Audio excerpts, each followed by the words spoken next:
الله الرحمن الرحيم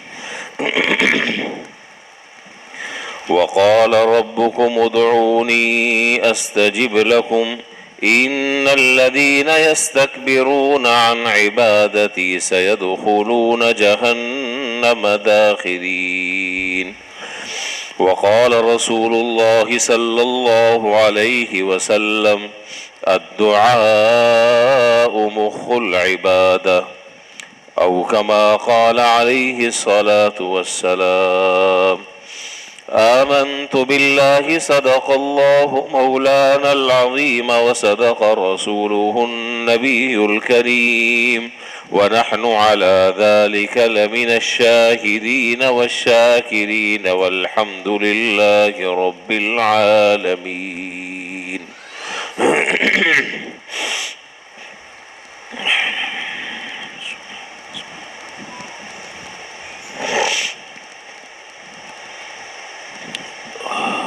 بزرگان محترم و برادران عزیز،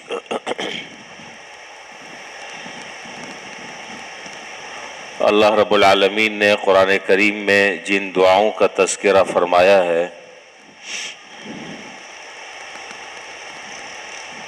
ان دعاؤں میں سے بعض دعاؤں کی تشریح اور اس کی تفصیل آپ کے سامنے آ چکی ہے۔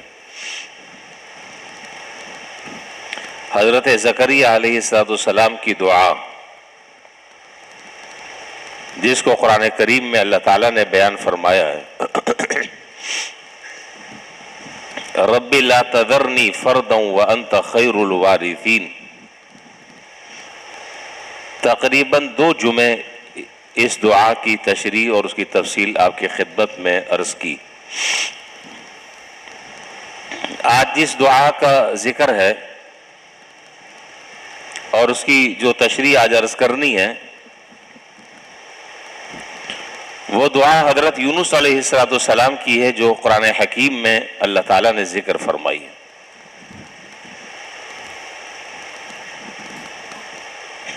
اور حضرت یونس علیہ السلام کا ذکر قرآن کریم کی مختلف صورتوں میں ہے،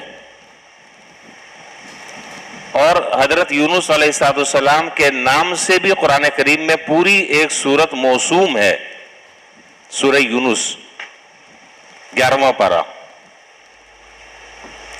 ان کا یہ واقعہ اور ان کی اس دعا کا پس منظر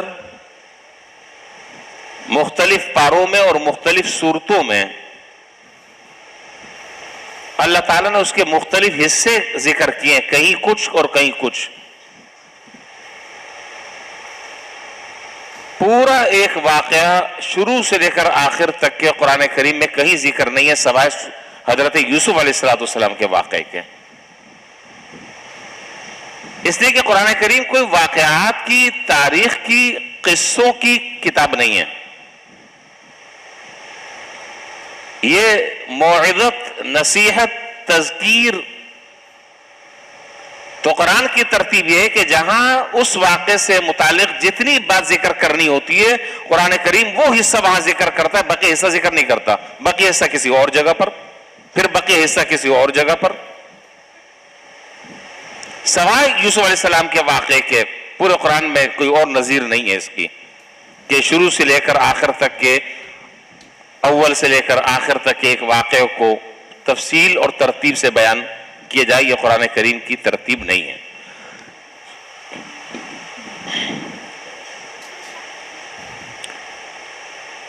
حضرت یونس علیہ السلام انبیاء بنی اسرائیل میں سے ہیں،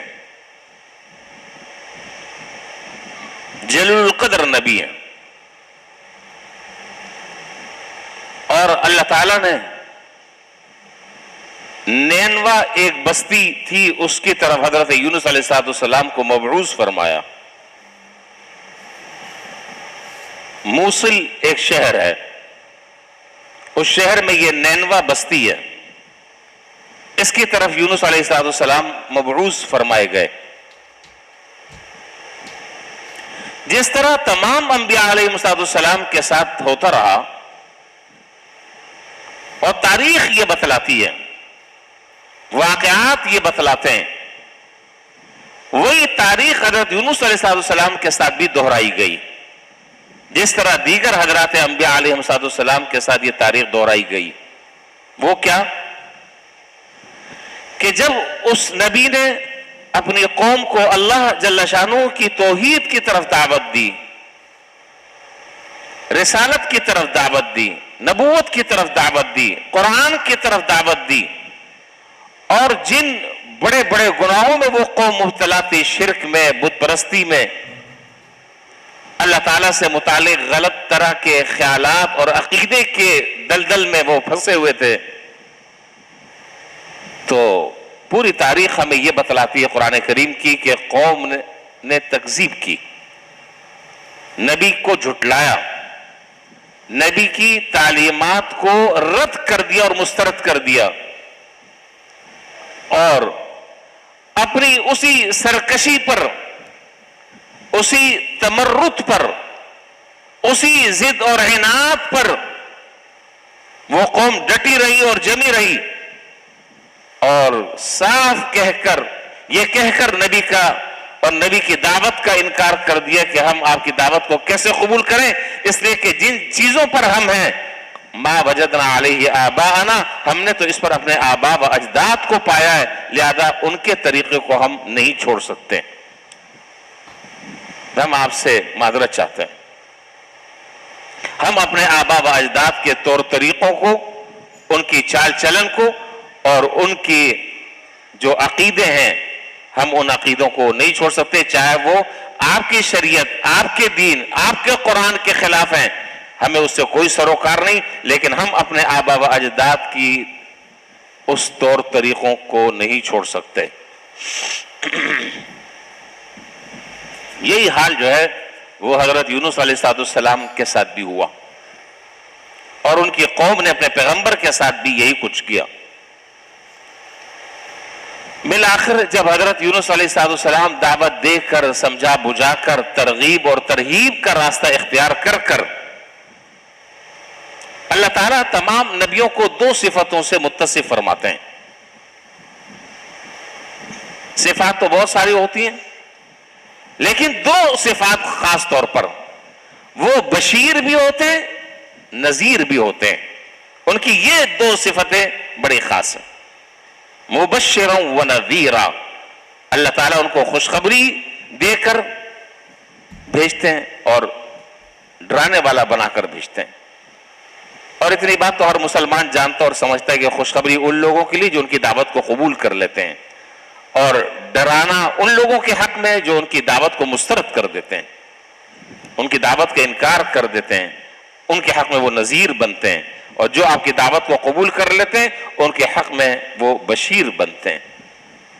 تو بشیر اور نذیر یہ دو صفتیں ہیں پیغمبروں کی، جس کو میں تعبیر کر رہا ہوں ترغیب اور ترہیب سے۔ وہ ترغیب بھی دیتے ہیں اور ترہیب کا راستہ بھی اختیار کرتے ہیں۔ جب بالآخر دیکھا کہ اب قوم جو ہے وہ ماننے والی نہیں ہے، تو حضرت یونس علیہ السلام نے ان سے یہ فرمایا، اور اپنے اس بستی سے اور اس شہر سے نکل گئے یہ کہہ کر کہ اب تم انتظار کرو، 3 دن کے اندر اندر اللہ تعالیٰ کی طرف سے تمہارے اوپر عذاب آ جائے گا۔ 3 دن کے اندر اندر تمہارے اوپر اللہ تعالیٰ کی طرف سے عذاب آ جائے گا۔ ساتھ ساتھ یہاں پر ایک اور بات بھی سمجھ لیں، یہ اس لیے میں ذکر کر رہا ہوں کہ جب آپ قرآن حکیم پڑھتے ہیں اور قرآن کریم کا جب آپ مطالعہ کرتے ہیں تو کچھ چیزیں سامنے آتی ہیں، لہذا وہ باتیں پہلے سے ذہن میں رہنی چاہیے تاکہ آدمی کسی الجھن کا شکار نہ ہو جائے۔ جیسا کہ میں نے ابھی عرض کیا کہ حضرت یونس علیہ السلام کے نام پر قرآن کریم میں ایک پوری سورت ہے، سورہ یونس، اور کہیں حضرت یونس علیہ السلام کا قرآن میں نام ذکر ہے اور کہیں یہ نام ذکر نہیں ہے، آپ کو صاحب الحوت کہا ہے۔ ذُنُّون کہا ہے، صاحب الحوت یہ 29واں پارہ ہے سورہ قلم، اور ذُنُّون بھی کہا ہے یہ 17واں پارہ ہے، وہاں پر آپ کو ان القابات سے اللہ تعالیٰ نے ذکر کیا ہے۔ وَذَنُّونِ إِذْ ذَهَبَ مُغَاضِبًا فَظَنَّ أَن لَّن نَّقْدِرَ عَلَيْهِ فَنَادَىٰ فِي الظُّلُمَاتِ أَن لَّا إِلَٰهَ إِلَّا أَنتَ سُبْحَانَكَ إِنِّي كُنتُ مِنَ الظَّالِمِينَ، سورہ انبیاء ہے یہ۔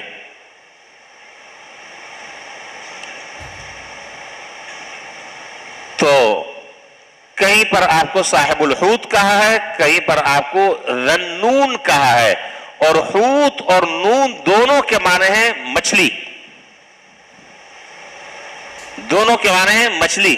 تو صاحب الحوت کا معنی ہے مچھلی والے، اور ذنون کا معنی، ذو کا معنی بھی والا عربی میں، ذو کا معنی والا، تو اب ذنون جب دونوں کو ملایا تو معنی ہوا مچھلی والے، صاحب الحوت مچھلی والے۔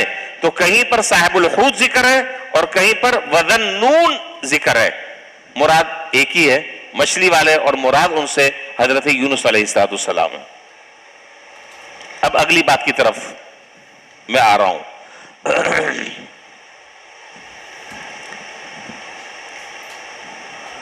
حضرت یونس علیہ السلام جب سمجھا بجھا کر ہر طریقے سے جب مایوس ہو گئے تو آپ نے اپنی قوم سے یہ فرمایا کہ 3 دن کے اندر اندر اللہ تعالیٰ کا عذاب آ جائے گا، 3 دن کے اندر اندر اللہ تعالیٰ کا عذاب آ جائے گا،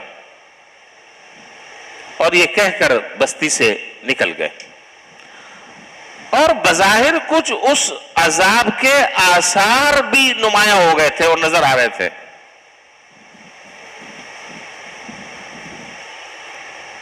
آثار بھی نظر آ رہے تھے، یہ کہہ کر آپ چلے گئے۔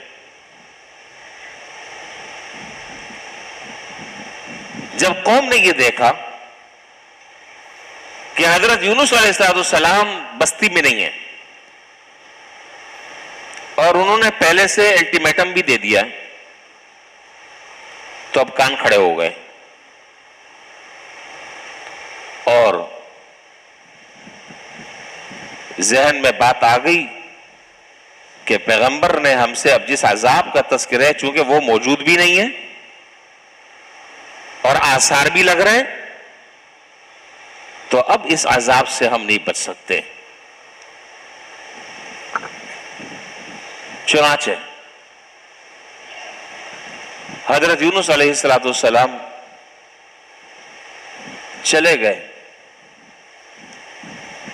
اور پیچھے یہ صورتحال رہی کہ جب قوم کو اندازہ ہو گیا کہ پیغمبر بھی نہیں ہے اور عذاب کے آثار بھی نمایاں ہیں، تو تمام بستی والے جو ہے وہ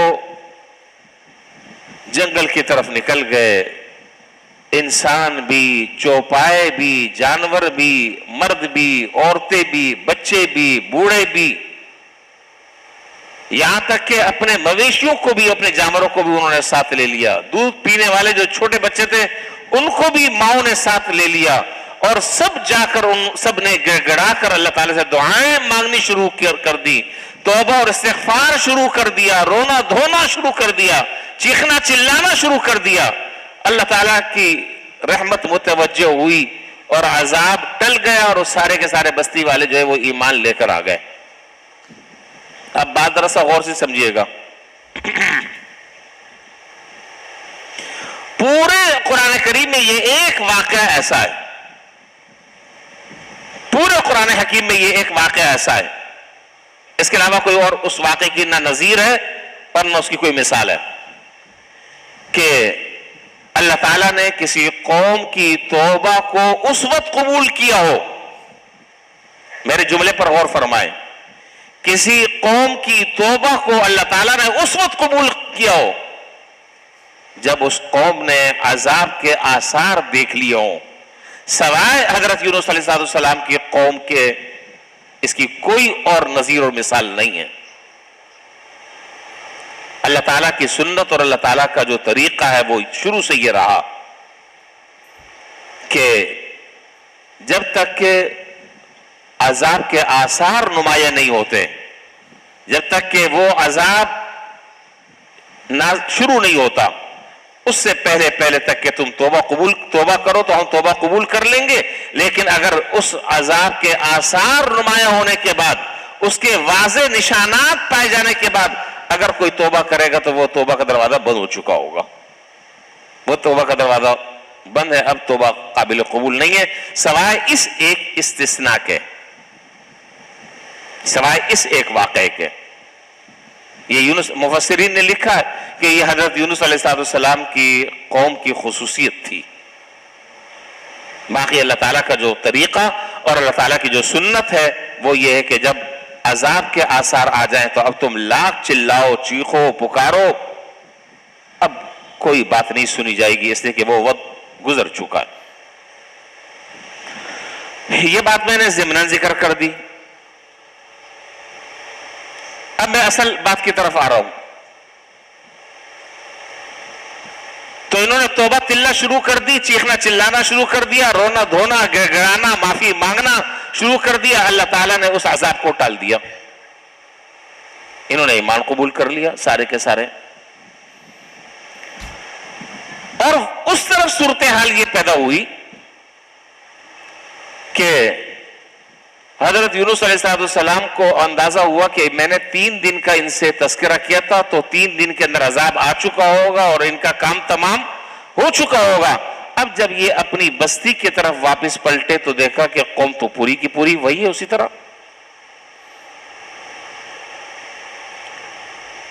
حضرات مفسرین نے لکھا ہے، مختلف معتبر اور مستند تفسیروں میں اس کا تذکرہ ہے کہ حضرت یونس علیہ السلام کی قوم میں اس بات کا رواج تھا کہ اگر کوئی آدمی جھوٹ بولتا اور اس کا جھوٹ پکڑا جاتا تو اس وقت اس کی سزا قتل کے علاوہ کچھ اور نہیں تھی، سیدھی سیدھی سزا جو ہے وہ قتل تھی۔ اب حضرت یونس علیہ السلام کو خیال ہوا کہ اس طریقے اور اس قانون کے مطابق تو میں تو قوم میں جھوٹا ہو گیا، میں نے کہا تھا کہ 3 دن تک کے عذاب آ جائے گا، اور ان کو تو ظاہر ہے نبی تو غیب دان نہیں ہوتا، نبی کو غیب کا علم نہیں ہوتا، مجھے کیا پتا تھا کہ پیچھے 3 دن میں کا جو میں کہہ کر گیا تھا اس کے بعد انہوں نے کس طرح توبہ تلہ کی، کس طرح روئے، چیخے چلائے۔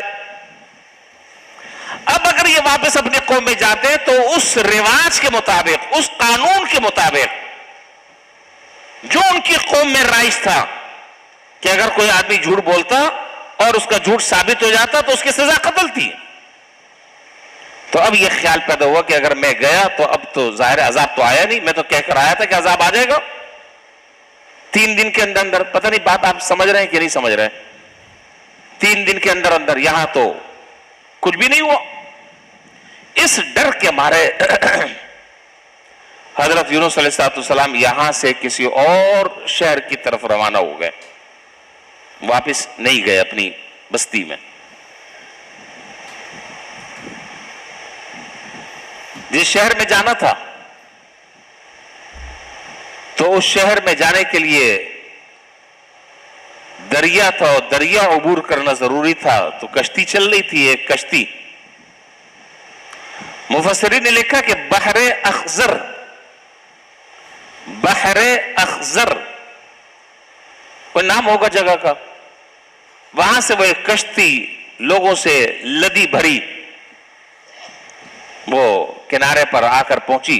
حضرت یونس علیہ السلام بھی اس کے اندر سوار ہو گئے،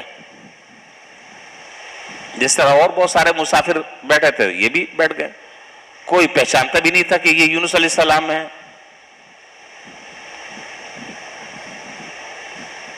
تھوڑی سی جب کشتی ذرا سا آگے چلی تو سمندر میں زبردست قسم کی طغیانی آئی، ہچکولے کھانے لگی۔ اب سب کے سب مسافر غرق ہوئے، تب غرق ہوئے۔ تو وہ جو ملاح تھا کشتی چلانے والا، اس نے کہا کہ آپ نے دیکھا ہوگا جن جگہوں پر لفٹیں لگی ہوئی ہوتی ہیں وہاں پر لکھا ہوتا ہے کہ بھئی 11 افراد ایک وقت میں سوار ہو سکتے ہیں. چھوٹی لفٹ ہوتی ہے 6 افراد، لیکن ہمارے ہاں تو پاکستانی قوم ہے، ہر آدمی چاہتا ہے کہ بس پہلے پہنچ جاؤ، پتہ نہیں بعد میں پھر جگہ ملے گی کہ نہیں ملے گی، گھس جاتے ہیں. جب گھستے ہیں تو نتیجہ یہ نکلتا ہے کہ وہ لفٹ ان کا بوجھ نہیں اٹھا سکتی، پھر نہ چاہتے ہوئے بھی آہستہ آہستہ آدمی نکلتے ہیں. اس نے کہا کہ بھئی ایک آدمی جو ہے اس میں سے اس کو دریا میں ڈالنا ہوگا، پھر بقیہ تمام مسافروں کی جان بچ سکتی ہے. کشتی کے اندر اوور لوڈ ہو چکا ہے، اب کس کو ڈالا جائے؟ حضرت یونس علیہ السلام سمجھ گئے کہ مجھ سے غلطی ہو گئی، مجھ سے غلطی ہو گئی. قرآن نے بڑے عجیب الفاظ میں اس نقشے کو کھینچا ہے. 23واں پارہ سورہ صافات، اذ ابق الى الفلك المشحون فساهم فكان من المدحضين فالتقمه الحوت وهو مليم. کیا قرآن پر قربان جائے آدمی. اگر آپ عربی سمجھتے ہیں نا تو ابھی آپ سب اٹھ کے چلے جاتے، مست ہو جاتے، لیکن ہم نہیں سمجھتے عربی. فلولا انه كان من المسبحين للبث في بطنه الى يوم يبعثون فنبذناه بالعراء وهو سقيم وانبتنا عليه شجرة من يقطين وارسلناه الى 100,000 او يزيدون فآمنوا ومتعناهم الى حين. لمبا واقعہ میں نے آپ کو آیتیں پڑھ کر سنا دی ہیں.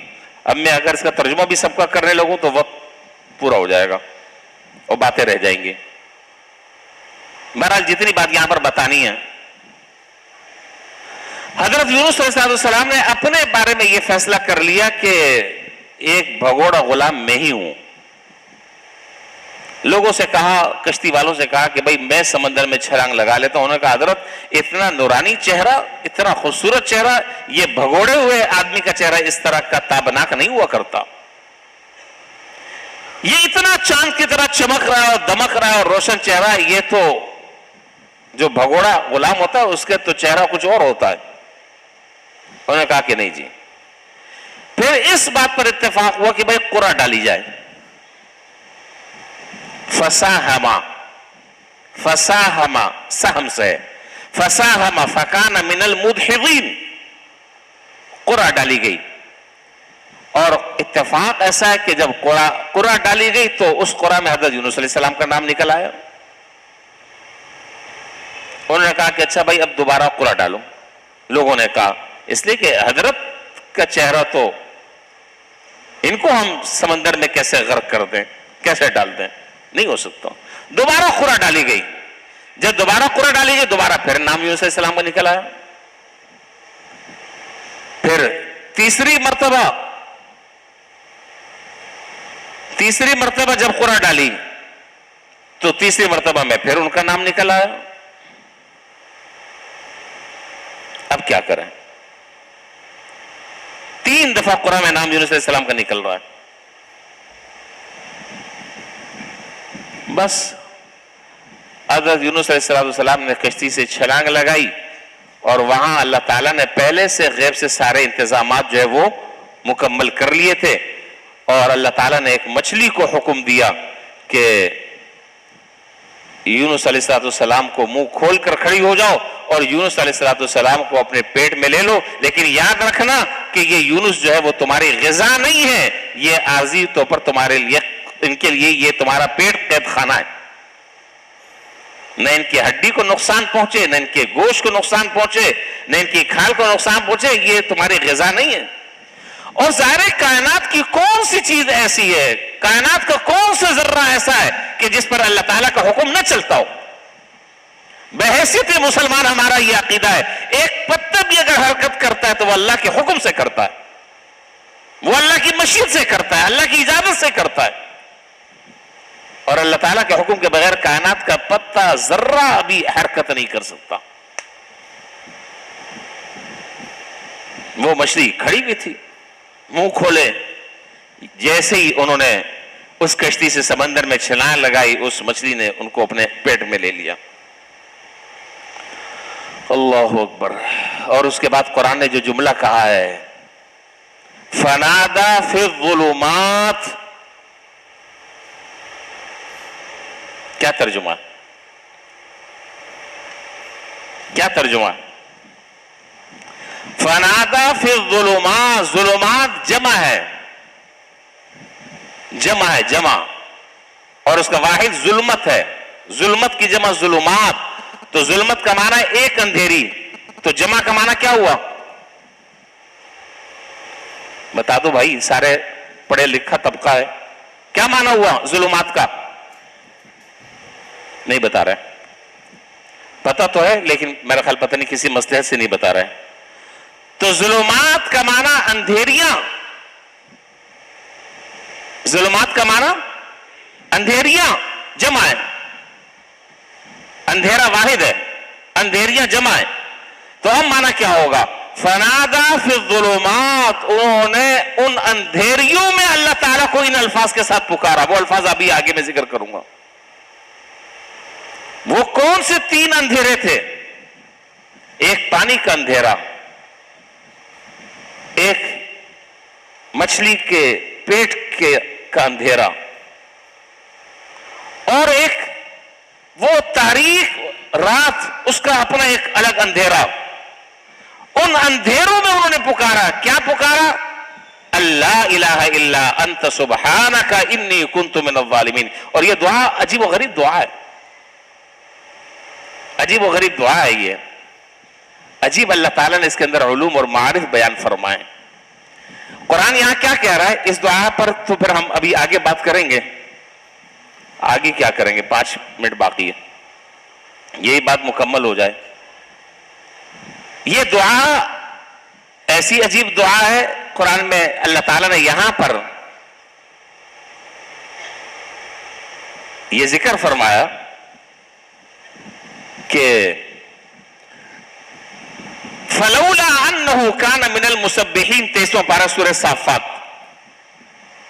دیکھیں ذرا اس دعا کی تاثیر, آپ ذرا دیکھیں. توجہ ہے نا سب کی؟ پیچھے والے بھی سر ہلا دیں, ماشاءاللہ. فلولا انہ کان من المسبحین, اگر یہ یونس ہمارا بندہ اگر ان الفاظ کے ساتھ تسبیح نہ کرتا, للبث فی بطنہ الی یوم یبعثون, تو وہ قیامت تک کے مچھلی کے پیٹ میں رہتے, قیامت تک کے ان اندھیروں میں رہتے. فنبذناہ بالعراء وہو سقیم, اس دعا کی برکت سے پھر ہم نے ان کو ایک چٹیل میدان کی طرف پھینک دیا, اس حال میں کہ وہ بیمار تھے. مفسرین نے لکھا کہ جب مچھلی نے ان کو اگل دیا اور باہر نکال کر چٹیل میدان کی طرف ڈال دیا, تو جسم پر ایک بال بھی نہیں تھے. پھر کیا کیا؟ وَأَنبَتْنَا, یہ سب بات قرآن کہہ رہا ہے, یہ میری باتیں نہیں ہیں. وَأَنبَتْنَا عَلَيْهِ شَجَرَةً مِّن يَقْطِينٍ, اور پھر ہم نے ان کے قریب ایک کدو کی بیل لگائی اور کدو کا درخت لگایا. اسی لیے حضور صلی اللہ علیہ وسلم فرماتے تھے کہ یہ کدو جو ہے, روایات میں ہے, شمائل ترمذی وغیرہ میں روایت ہے کہ آپ نے فرمایا کہ یہ کدو مجھے بہت زیادہ پسند ہے, بہت زیادہ پسند ہے, اور یہ میرے بھائی حضرت یونس علیہ السلام کا درخت ہے. یہ حضرت یونس علیہ السلام کا درخت ہے کدو, اور آپ کو بہت مرغوب تھا کدو, اور بہت شوق سے آپ کدو پسند فرماتے تھے. اور روایات میں ان باتوں کا بھی تذکرہ ہے, اور یہ الفاظ بھی ملتے ہیں کہ جب کہیں کسی کھانے میں کدو ہوتا تو جناب نبی کریم صلی اللہ علیہ وسلم اس کدو کو جگہ جگہ تلاش کرتے, اور جیسے ہم بوٹیاں تلاش کرتے ہیں نا, تو حضرت جو ہے وہ کدو تلاش کرتے تھے اور کدو تلاش کر کر کھاتے تھے. مجھے تو باتیں یہاں پر بھی بڑی یاد آ رہی ہیں. اگر آپ اجازت دیں تو میں ایک بات اس سے متعلق میں عرض کر دوں, بڑے کام کی بات ہے. ایک صحابی ہیں انہوں نے ایک مرتبہ اپنے گھر میں سارے لوگ بیٹھے ہوئے تھے, انہوں نے اپنے گھر میں اس بات کا تذکرہ کیا کہ حضور اکرم صلی اللہ علیہ وسلم کو کدو بہت محبوب تھا اور بہت پسندیدہ آپ کی یہ ڈش تھی. تو بیٹے نے کہا کہ مجھے تو پسند نہیں ہے.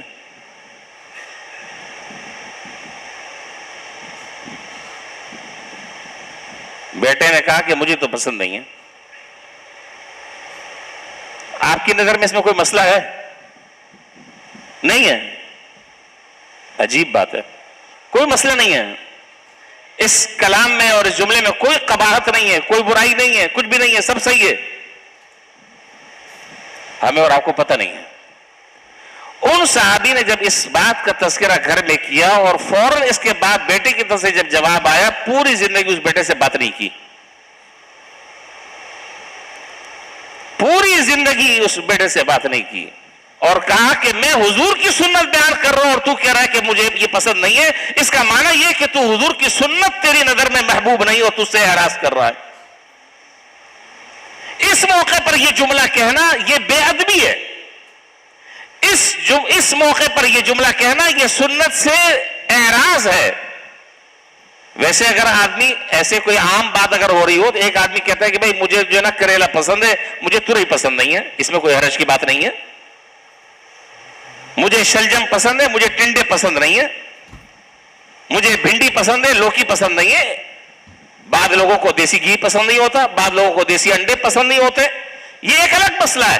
لیکن ایسے موقع پر کہ جس موقع پر جناب نبی کریم صلی اللہ علیہ وسلم کی مرغوب غذا کا تذکرہ ہو رہا ہو, پتہ نہیں آپ یہ نقطہ سمجھ رہے ہیں کہ نہیں, جس موقع پر حضور صلی اللہ علیہ وسلم کی مرغوب غذا کا تذکرہ ہو رہا ہو اور وہاں فوراً اس کے بعد اگر کوئی شخص یہ کہتا ہے کہ مجھے یہ پسند نہیں, تو بعض حضرات نے کہا کہ ایسا آدمی تو اسلام سے بھی خارج ہو جاتا ہے. ایسا آدمی تو اسلام سے بھی نکل جاتا ہے. تو پوری زندگی جو ہے وہ اپنے بیٹے سے پھر بات نہیں کی کہ میں حضور کی مرغوب غذا کا تذکرہ کر رہا ہوں اور تو یہ کہتا ہے کہ مجھے پسند نہیں. اس کا مطلب یہ کہ حضور کی سنتوں سے اور حضور کی مرغوب غذاؤں سے تمہیں نفرت ہے, اور جب نفرت ہے تو پھر تمہیں اپنے ایمان کا جائزہ لینا چاہیے. خیر, تو بات یہاں سے چلی وَأَنبَتْنَا عَلَيْهِ شَجَرَةً مِّن يَقْطِينٍ, ہم نے کدو کی بیل لگا دی. اس کا درخت تو نہیں ہوتا, بیل ہوتی ہے. اب آپ یہ اس کے بعد آگے دعا ہے, وہ دعا پھر انشاءاللہ ہم ذکر کریں گے بعد میں, اللہ تعالیٰ نے موقع دیا اگلے جمعے. اب ذرا سا یہاں 2-3 باتیں سمجھ لیں. حضرت یونس علیہ السلام پر یہ آزمائش آئی. بظاہر میں نے پورا واقعہ مختصر سا آپ کے سامنے ذکر کر دیا. جو لوگ آخر میں آئے ان کو پوری بات نہیں معلوم ہوگی, اور جو پہلے سے موجود تھے جنہوں نے سنا ہے ان کے علم میں پوری بات ہوگی. یہاں کہاں حضرت یونس علیہ السلام سے غلطی ہوئی ہے؟ کیا قوم کی نافرمانی پر, کیا قوم کی تمرد اور سرکشی پر, کیا قوم کی ضد اور عناد پر نبی کا دل نہیں کھوٹنا چاہیے؟ بتائیں نا, نبی کا دل نہیں کھوٹنا چاہیے, نبی کو تکلیف نہیں ہونی چاہیے, نبی کو بے چین نہیں ہونا چاہیے. ہونا چاہیے. یہ ایک قدرتی بات ہے کہ جب قوم اللہ تعالیٰ کی نافرمانی کر رہی ہے تو اس سے سب سے زیادہ نبی کا دل متاثر ہوتا ہے. کیا ہو گیا ان کم بختوں کو, نہنجاروں کو, کیوں نہیں مانتے, کیوں اللہ کے عذاب میں یہ گرفتار ہو رہے ہیں؟ سب سے زیادہ دل جو ہے وہ نبی کا بے قرار اور بے چین ہوتا ہے. اور یونس علیہ السلام نے یہ بھی کہہ دیا کہ بھائی اس میں بھی کوئی خرابی نہیں ہے, اور یہ بھی کہہ دیا کہ 3 دن کے اندر اندر تم پر عذاب آ جائے گا. تو بہت ساری باتیں حضرات مفسرین نے لکھی ہے. بات یہاں پر صرف اتنی سی بات ہے کہ یہ جو 3 دن کا الٹیمیٹم دیا حضرت یونس علیہ السلام نے, اس میں ان سے اجتہادی غلطی ہو گئی. اس میں ان سے بولیں اجتہادی غلطی ہو گئی. کیسے اجتہادی غلطی ہو گئی؟ اس لیے کہ اللہ تعالیٰ کی طرف سے یہ ذکر نہیں تھا کہ 3 دن کے اندر عذاب آ جائے گا, یہ بتا دیا تھا کہ عذاب آئے گا. دن آپ نے اپنی طرف سے کیوں متعین کر لیا؟ ہم نے تو نہیں کہا تھا آپ کو. ہم نے تو دن کی تعین نہیں کی تھی. بظاہر اس میں کوئی گناہ نہیں ہے، لیکن ہمارے ہاں ایک مقولہ مشہور ہے، ہمارے عربی میں ایک مقولہ مشہور ہے، اور وہ میں اکثر درس میں ساتھیوں کے سامنے میں ذکر کرتا رہتا ہوں. حسنات الابرار سیئات المقربین، یہ ایک مقولہ ہے. حسنات الابرار سیئات المقربین، اس کا معنی کیا ہے؟ اس کا معنی یہ ہے کہ اب میں اس کا معنی پورا تو میں آپ کو نہیں سمجھا سکتا، سمجھانے کی کوشش کرتا ہوں. اس مقولے کا معنی یہ ہے کہ جو نیک لوگوں کی نیکیاں ہوتی ہیں وہ اللہ کے مقرب بندوں کے حق میں وہ گناہ تصور کیے جاتے ہیں. کیوں؟ اس لیے کہ ان کا رتبہ اور درجہ اللہ تعالیٰ کے بہت زیادہ قریب ہوتا ہے. یہ معنی ہے حسنات الابرار سیئات المقربین. تو اللہ تعالیٰ نبی غلطیوں سے اللہ تعالیٰ ان کو محفوظ فرماتے ہیں، نہ ان سے حقیقی لغزشیں ہوتی ہیں اور نہ اللہ تعالیٰ ان کو حقیقی سزائیں دیتے ہیں. یہ دو باتیں بالکل اٹل ہیں. البتہ جو اجتہادی غلطی ہوتی ہے تو اس پر محبوبانہ انداز میں اللہ تعالیٰ تنبیہ فرما دیتے ہیں. اجتہادی غلطی ہوتی ہے اور اس اجتہادی غلطی پر بھی ان کو ایک اجر ملتا ہے، اس پر بھی اجر ملتا ہے.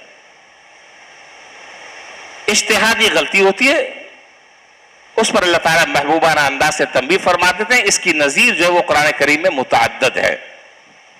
میں صرف ایک نظیر اور ایک مثال دے کر اس بات کو میں سمجھانے کی کوشش کرتا ہوں. آپ کو معلوم ہے حضرت عبداللہ ابن ام مکتوم رضی اللہ تعالیٰ عنہ ایک نابینا صحابی ہیں. وہ حضور کی مجلس میں تشریف لائے. اس وقت بڑے بڑے رؤسائے قریش اور رؤسائے کفار اور بڑے بڑے جو گرو گھنٹال نامور اور نامی گرامی جو کفار تھے وہ آپ کی خدمت میں بیٹھے ہوئے تھے. تو جب یہ آئے، اب ظاہر ہے ایک آدمی نابینا ہے، اس کو تو نہیں پتا کہ اس مجلس میں کون کون آدمی بیٹھا ہوا ہے. وہ آ کر بیٹھے تو حضور صلی اللہ علیہ وسلم کو ذرا سی طبیعت پر ناگواری ہوتی کہ بھائی یہ تو ہمارے اپنے آدمی، یہ تو بعد میں بھی آ جائیں تو ان سے بات ہو سکتی ہے، بعد میں بھی ان کو سمجھا سکتے ہیں. اگر کوئی مسئلہ لے کر آئیں تو وہ مسئلے کا حل معلوم ہو سکتا ہے. ابھی ان کا آنا مناسب نہیں تھا. ابھی میں ایک اہم گفتگو میں ان کے ساتھ شریک ہوں، وہ آ گئے، ان کو پتہ نہیں تھا کون بیٹھے ہوئے. تو قرآن کریم میں اللہ تعالیٰ نے جناب نبی کریم صلی اللہ علیہ وسلم کی محبوبانہ انداز سے تنبیہ فرمائی. اور کیا فرمایا؟ وہ قرآن کا حصہ بن گیا. کیا فرمایا؟ عبس وتولی ان جاءہ الاعمی وما يدریک لعلہ یزکا او یذکر فتنفعہ الذکرى اما من استغنى فانت له تصدى وما عليك الا يزكى واما من جاءك يسعى وهو يخشى فانت عنه تلهى كلا انها تذکرہ فمن شاء ذکرہ. آپ کے چہرے پر بل چڑھ گئے، آپ کی پیشانی چیب بجبی ہو گئی اس بات سے ایک اندھا آیا. وما یدریک لعلہ یزکا، آپ کو کیا معلوم تھا کہ وہ تزکیہ حاصل کرنے آیا ہے؟ او یذکر فتنفعہ الذکرى، یا کوئی نصیحت حاصل کرنا چاہتا تھا، آپ اس کو کوئی بات ارشاد فرما دیتے تو وہ نصیحت اس کے لیے سود مند ہوتی. اور جو آپ کی تعلیمات سے آپ سے اعراض کر رہا ہے آپ اس کے پیچھے جا رہے ہیں، اور جو آپ سے کچھ سیکھنے کے لیے آ رہا ہے آپ کے چہرے پہ ناگواری ہو رہی ہے.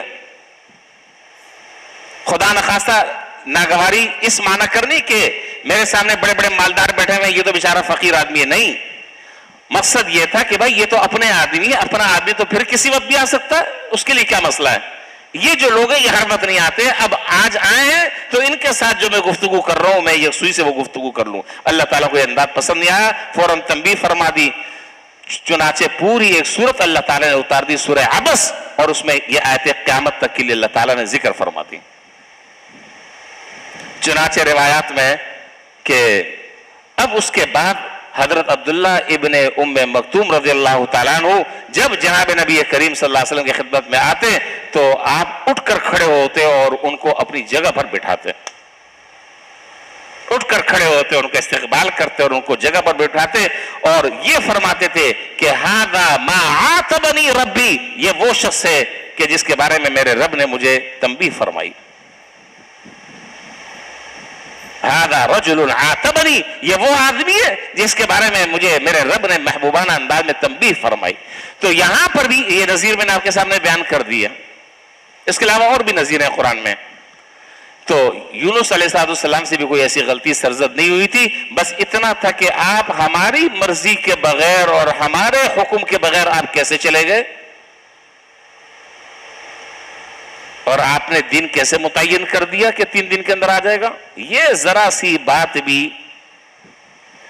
اور حضرت مولانا ادریس صاحب کاندلوی نور اللہ مرقدہ، اللہ تعالیٰ ان کی مغفرت فرمائے، ہمارے اساتذہ کے بھی اساتذہ، ہمارے بڑوں کے بھی بڑے اکابرین میں سے ہمارے حضرت مولانا ادریس صاحب کاندلوی رحمۃ اللہ علیہ نے فرمایا کہ یہاں پر اللہ تعالیٰ نے جو ذرا سی تنبیہ فرمائی وہ حضرت یونس علیہ السلام کی تھوڑی سی بے صبری پر تنبیہ فرمائی.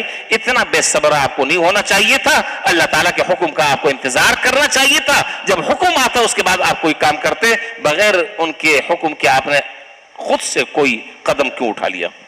اس پر یہ تنبیہ فرما دیں. اب یہ دعائیں ہیں، یہ دعا جو ان کی ہے قرآن کریم میں ذکر ہے، اس دعا میں بھی عجیب عجیب باتیں ہیں.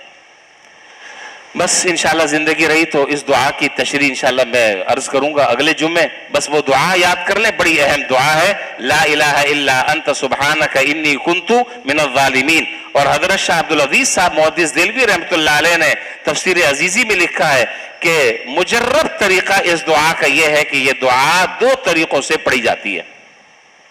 چلیں یہ پھر اگلے جمعے بات کریں گے.